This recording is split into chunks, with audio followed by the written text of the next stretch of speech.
ano mo ako sa i-content na kilala naman ako bilang yung Joan Swart, ang ilas ka, huwag niyong binabash ka mo. Yung takit na.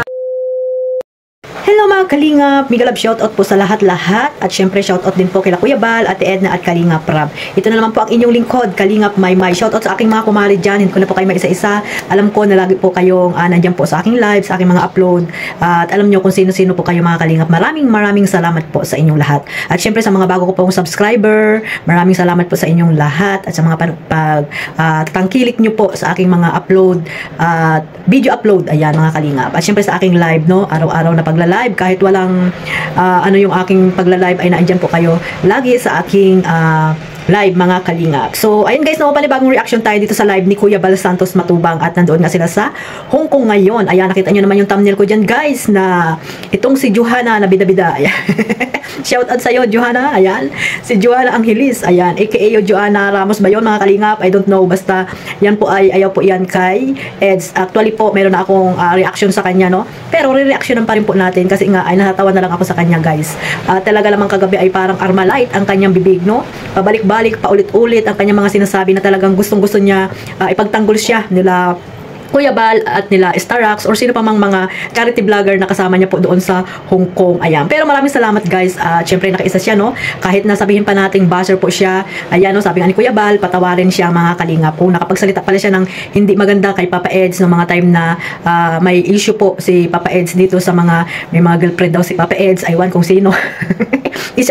isa siya sa mga basher ni Papa Eds. At ito pala yung dahilan guys, selos. Ayan, akala niya kasi mayroon talagang girlfriend si Papa Eds at niluloko lang itong si Beyonce. Masyadong seryoso guys si Johanna, no? At ayun, hindi siya nakaligtas sa mga mabait na supporters po ng EDSA, lalo na po sa nagmamahal dito kay Kalingap Edo, na alam naman natin na hindi naman totoo, no? Kaya sana guys, lesson learned na sa iyo yan Johanna, no? Huwag basta-bastang magsalita ng hindi maganda, ng nakakasakit sa damdamin ni Papa Eds kasi nga may mga supporters po yan na talagang nagmamahal po at nasasaktan din sa mga sinasabi mo against po dito kay Papa Eds. Kung gusto mo si Beyonce, wag kang magsasalita ng ng hindi maganda sa tao kasi hindi mo naman yan totoong kilala si Papa Eds at di ba nga kung ano lang yan, serye lang po yan at hindi pa naman sila mag-girlfriend ni Beyonce. Ayan. Hindi naman po natin tawag dito, hindi natin masisisi si Johanna kung bakit ganun po ang kanyang mga sinasabi dito kay Papa Eds. Pero sana magprino-prino din, no, kontrolin din po natin ang ating mga sinasabi sa mga kila Papa Eds, kila Papa Joms, kila Papa Dan, yung mga sikat na may mga love team, hindi lamang sila, pati na rin sa mga Kalingap Angels. Kaya ayan guys, lesson learned yan, no? At nakita nga ito, hindi nakaligtas sa mga supporters po ng EDSA na totoong nagmamahal po dito sa dalawa, lalo na po kay Papa Eds, hindi po siya nakaligtas. At ayun nga, nandoon din po yung makapapa Edo lang, di ba? Yan yung mga yung mga senaryo na dapat nating iniisip pagdating ng panahon na makikita natin sila sa personal, pero sa likod naman nun ay sinabihan natin sila ng masasakit, di ba? Napaka po nyo, nakakahiya din minsan, di ba? At ayan nga, hindi ka nakaligtas sa mga supporters po ng EDSA na nagsasabi na talagang basher ka daw kahit anong pagdidepend mo dyan, kahit anong paghuhugas kamay mo dyan, basta basher ka is basher.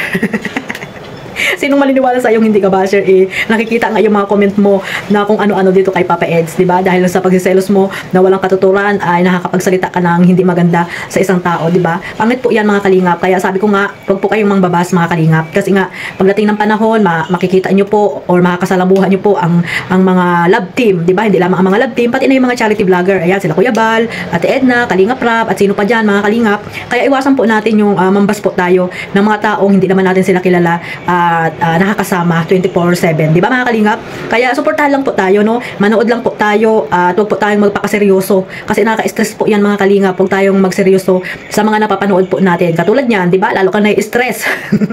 Stress na si Ate Joanna. Ano-ano naman yung mga pinapakita niya, mga picture. Ayan, parang talagang dinidipinsa niya yung sarili niya, naipagtanggol siya, no? Naipagtanggol siya nila Kuya Bal, Starax, na sabihin na hindi siya basher. Oo na, hindi ka na basher. Para matapos ka na, no? Hindi ka na basher, Ate Johanna. Sana ituloy-tuloy mo yung pagsuporta po dito kay Papa Eds, no? At siyempre, sa pagmamahal mo sa dalawa. Sana maging totoo na po, no? Totoo na po yung pagmamahal mo dito kay Papa Eds. Ayan, hindi lamang kay Beyonce, kundi dito rin kay Papa Eds. At kung ayaw mo man kay Papa Eds, na kung nagkukunwari ka man, dahil nga ayaw mo na mabas ka, no? Ayaw mo mabas ka ng mga totoong sumusuporta po sa EDSA, lalo na kay Papa Eds, ay wag mo na lang pong uulitin na magsalita po ng hindi maganda dito kay Papa Eds. Kaya ayan, no? Alam mo naman na hindi totoo yung mga mga ini-issue po dito kay Papa Eds, mga kalingap. Kaya, ayan, no, lesson learned na po yan kay Ate Johanna. At sa iba pa, hindi lang sa Ate Johanna, yung mga taong makikitid ang pag-iisip, hindi lawakan ang pag-unawa kung ano ba yung si Papa Eds dito kay Beyonce, di ba? Kahit na po sa na napapanood natin, sabi nga ni Kalingap Rab, bonus na lang kung maging sila man, no? Serye lang po pala yung napanood natin at wag natin itong seryosuhin, wag tayong magpaka-stress, wag tayong mambabas, di ba, mga Kalingap? Panoorin lang natin, suportahan ang tambalang EDSA. At ayun, no, kung ano man sila sa in the future, syempre marami pong magiging masaya dyan. Lalo na po yung nagmamahal po dito sa dalawa. At ayun nga guys, no, sabi ni Johanna, binas daw siya ni Kuya Putput. Galit na galit kay Kuya Putput. Kasi nga naman, bakit nagpunta ka dyan? Tapos, nung nalaman na, sinabihan ka ng mga supporters, nagalit ka, nareaksyonan ka ni Kuya Putput. Totoo naman guys, na nangunguna ka kasi sa mga reels mo, no? Hindi ka masabihan ng kung ano-ano ni Kuya Putput, kung ayusin mo, no? Wag ka po muna mag-upload hanggat wala pa silang ina-upload. Ang tawag dito, si Kalingap Rab. Kasi po, BTS na po yung mga ginagawa niyo dyan, no, mga Kalingap? May rules pa rin tayo. So, lalo na ikaw, di ba? Wala ka naman ata dating reels, di ba? At ngayon ka lang nagkaroon ng reels. Nung nakita mo ang dalawa, no, lalo na po si Beyonce. Kaya ayan, nasabihan ka ni Kuya Putput na nag-ano ka lang ng views, di ba, mga Kalingap? Kaya unawain mo na lang din si Kuya Putput. Kasi nga kasalanan mo din, di ba? Kasi yun nga, nangunguna ka pa mag-upload sa mga reels mo. Baka nga nakarami ka na diyan. Hindi ko alam. Nasabihan nga tuloy ng kung ano-ano ni Kuya Putput. Kaya ayun guys, no, sabi nga ni Kuya Bal, magpatawad tayo mga Kalingap, no. Patawarin na natin si Ate Johanna guys, lalo na mga supporters ng EDSA. Kasi nga magbabago na po siya. At ayun nga, nalaman din naman natin sa kanya na pupunta daw siya sa birthday ni Beyonce. Ayun, aywan kung totoo, no. Yung debut ni Beyonce ay sa September. Aywan ko kung totoo na pupunta po siya. Ayan. Ganyan po kamahal ni Ate Johanna si Beyonce. Sana ganun din kay Papa Jones, no. Wag niya nang uulitin na ibas po si Papa Eds. Ayan. Nagagalit siya kasi hindi daw niya binasi si Papa Eds. Ano kaya tawag sa kanya? Ano kaya tawag sa kanya mga ka-EDSA jam? Ano kaya tawag nyo kay Ate Johanna mga ka-EDSA? Ayan. Magbahala lang po tayo, love lang po tayo mga Kalingap. At huwag natin seryosohin, lalo na po yung live ni Kuya Bal Santos Matubang. Ayan, no? At ayun, masaya guys yung pagpunta ng EDSA po sa Hong Kong. At maraming salamat po sa mga OFW po na nandiyan po sa Hong Kong na talagang grabe po yung suporta nyo, mainit na pagtanggap at pag-asikaso po dito sa buong Team Kalingap. Lalo na po kay Beyonce at kay Edo, ayan, kay Kuya Bal, kay Kalingap Rab, at Edna, kay Jack, diba? At sa iba pa nilang mga kasamahan. Maraming salamat po sa inyong lahat. Diyan po makikita ang One Family, One Kalingap. Yan guys, maraming po salamat. God bless us all sa inyong lahat. Bye-bye! Alam mo, pag sinako ka, ilang oras na yan, ano mo ako sa content na kilala naman ako sila. Yung Joanna Swart, ang ilas na huwag mong binabash ka mo. Hindi makikipagkita mo sa Joanna kung baso siya rin. Sabihan mo lang, tanggol mo ako kuya. Kuya mo ipagtatanggol. Paano kasi ang sasakta ba sinasabi nila? Yung mga exipan sa mga kanina po, parang nagbaso ako. Hindi maganda yung tira, diba? Kala nila parang bias ako eh, diba? Maganda ko hindi ano lang ba? Kasi kilala na ako Joanna sa baso ni Edo. Nagpakabait lang daw ako for the best, ka pa ng mga iba. Kaya maganda yan, sarap mo nga ako. Hindi pang tanggas. Ayan mo lang, diba? Para matauhin yung mga basyo ng parang exipans. Para alam nila yung ugali ko, diba? Kasi mayroon yung kalang makapagkita, for the best, diba? Hindi na natagapalaman kung exit. Alam mo kuya, nagkukulit kaya ako sa tulang ako tumaga, grabe ka. Pamilyong views lang. Pamilyong views lang ako exit promise ka sa anak ng sacrifice ko. Yung pag nakita ko na ako, kaya ang indot, 20 times in one day, puro pan, exit. May pamilyong views lang, promise. Saka pinaglalaban ko si Ben sa mga basyo niya. Lalaban kita ka. Kasi ilang comments, diba? Pag binag-comment kayo sa comment nila, nagpapakpangan ako ng comments. Ganun ko kamalang exit. Kasi nag-sticker, yung may issue, diba sa mga nag-o, hindi ko matinggap. Kasi gusto mo nangyari sa vlog at saka sa kapamilya. Kaya na-issue ko yan. Diba sinong pansin sa mga kasi mga picture, diba? O di ba ko nakakomment kaya parang sa mga ko. Pero Marcos Karen at saka si Beyonce. Mahal ko kaya yan. Alam mo ba, Pepo Kuya, ang asawa ko tawag sa akin Beyonce. Hindi na Joanna tawag sa akin eh. Beyonce na? Ay, Beyonce tawag sa akin pati mga kapatid ko sa Isabela. O Beyonce ka na naman.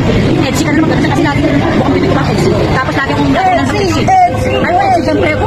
Eh, baka Edsi talaga ako. Kami, kayo, ba't ako po Edsi? Kaya kung naman po Edsi talaga, tanong ko mga paglalaman ko, pwede ko paglaban yung mga yan eh. Kaya nang mali na mga ibang labas ako. Yung may isang nag-comment sa isip ko yan. Ninesling na yan. Kasi nasatama ako doon kung pera ko yan. Kung pera lang, hindi for the pera, baka may pag-repay ka na pwede, diba? Kasi yung basa na kung kanina pwede, yun ang mali. Kaya nang malaman natin, hindi ako ganun. Hindi ako kami yung parang bias na ako na audience na ako, diba? Mahal ko ang EDSA, promise. Mahal na mahal ko ang EDSA. Taningin mo ang interview asawa ko. Pag in-interview sa ako, EDSA yan lagi. Halos hindi na ka natutulog ito. Ama maraton ko. Ano rin mo kay Beyonce? Mama yung, ano rin ako ng buwan, diba ng, ginto. Alasa, ginto. Makakala niya peki, yung sabi ko na kung magpagkama ng peki. Dahil pinagano sa kanya, no? Ako, gold kuya yung Chinese gold ko. Hindi na may nabot. Sa kanya mismo. Sa kanya kuya yung gold mismo. Baka kung magpagkama na yung peki, yung tunay na gold ko. Oo, gold kaya yun. Kaya dapat makilto yan. Hindi ka mo bayad si Joanna. Kamo, sabihan mo yung mga galit kayo sa akin. Ano